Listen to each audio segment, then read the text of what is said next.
મારા ઘરે ન્યૂઝપેપર આવે છે, એમાં હરિદ્વાર યાત્રા પ્રવાસની એડવર્ટાઇઝનું પેમ્ફલેટ આવ્યું અને પેમ્ફલેટની અંદર લાલાભાઈ અને એમનો મોબાઈલ નંબર હતો.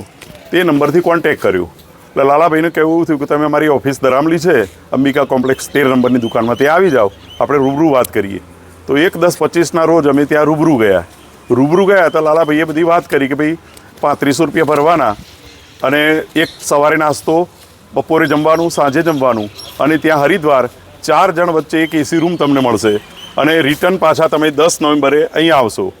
આ રીતે એમણે મારી જોડે વાત કરીને જો તમે 7 દિવસ ત્યાં કથા સાંભળશો તો તમને 3500 રૂપિયા રિટર્ન મળશે.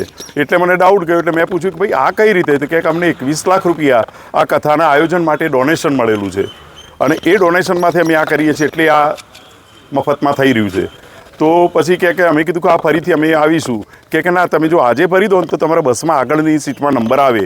તો અમે 4 જણાએ 3500 પ્રમાણે 14,000 રૂપિયા કેશ આપી અને આ પાવતી અમને આપી અને એ પ્રમાણે અમે પૈસા આપ્યા. પછી કોન્ટેક્ટમાં રહ્યા. 30 ઓક્ટોબર સુધી કોન્ટેક્ટમાં હતા. પછી કોન્ટેક્ટ બંધ થયો. છતાં અમે આજે દરામલી આવ્યા 11 વાગે, પણ ત્યાં ઓફિસ જોઈ તો ઓફિસના તાળા ખુલ્લા. શટલ ઊંચું કર્યું તો ઓફિસમાં સોફા, ખુરશી જે કંઈ હતું એ બધું હટી ગયેલું, ખાલી ઓફિસ જ. અને બસ કે કશું જ નહીં. બધા અમારી જેમ બીજા 2-5 બધા પેસેન્જરો ભેગા થવા માંડ્યા. બધા જોડે આ ફ્રોડનો અનુભવ થયો. એટલે પછી અમે જાદર પોલીસ સ્ટેશનનો આશરો લીધો કે કંઈક કરીને અમે આમાં ન્યાય મેળવીએ. આ રીતે અમારી જોડે બની ઘટના અને અત્યારે અમે જાદર પોલીસ સ્ટેશન ફરિયાદ આપી ચૂક્યા છીએ. ચેતન ઉપાધ્યાય, ઈડર. અમારા ગામની અંદર લાલાભાઈ કરીને ભદ્રેસર ગામમાં આવેલા. એમને કહ્યું કે 1 તારીખે 1 નવેમ્બરે 10 દિવસનો હરિદ્વારનો પ્રવાસ છે, દરેકને 3500 રૂપિયા ભરવાના છે અને કથા જે સોંપર છે એને દિવસના 500 રૂપિયાનું કવર આપવામાં આવશે. 7 દિવસ સોંપર છે એને 3500 રૂપિયા પાછા મળશે. અને અમારા ગામમાં આવી અને રામદેવપીરનું મંદિર હતું તો એને બધી અમારા પાસે જે 17 જણા માણસો હતા એ 17 માણસનો રકમ લઈ ગયેલા છે.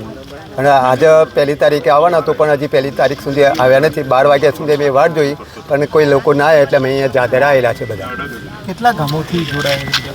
ગામો લગભગ 15 થી 20 ગામો સાથે જોડાયેલા. બધા ગામોને એમને કહ્યું કે અમુક ગામની આટલી બસો છે, અમુક ગામ આટલા માણસો, એ રીતે અમને વાત કરતા હતા. એટલે મેં પણ જોડાયું. શામળભાઈ પણ માંગ શું છે?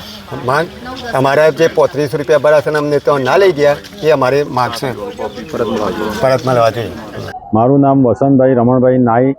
હું વડાલીનો રહેવાસી છું. કેટલાક દિવસથી હરિદ્વારની યાત્રાનું આયોજન કરવાનું છે એવો પેમ્પલેટ આવતા હતા પેપરની અંદર.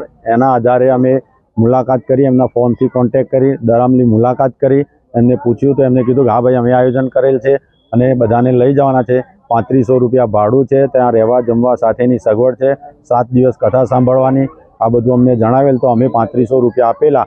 1 તારીખે લશ્કરી બસ ઉપડવાની છે. અમે 11 વાગ્યા સુધી રાહ જોઈ પણ એ ભાઈ આવતા નથી અને અમારો કોઈ ફોને ઉપાડતા નથી. જેથી કરીને અમે પોલીસ સ્ટેશન આવી અરજી કરેલ છે અને PSI સાહેબે અમને સાંત્વના આપેલ છે કે ભાઈ અમે એમને પકડી લાવશું. મારું નામ પાયલબેન ભરતભાઈ ચૌધરી છે. હું અમદાવાદથી આવી છું. અમારી બસ વડાલીથી હરિદ્વાર જવાની હતી પણ હજી આવી નથી. 3500 રૂપિયા ભર્યા હતા અને અમે પોલીસ સ્ટેશનમાં ફરિયાદ કરી છે એ વિશે.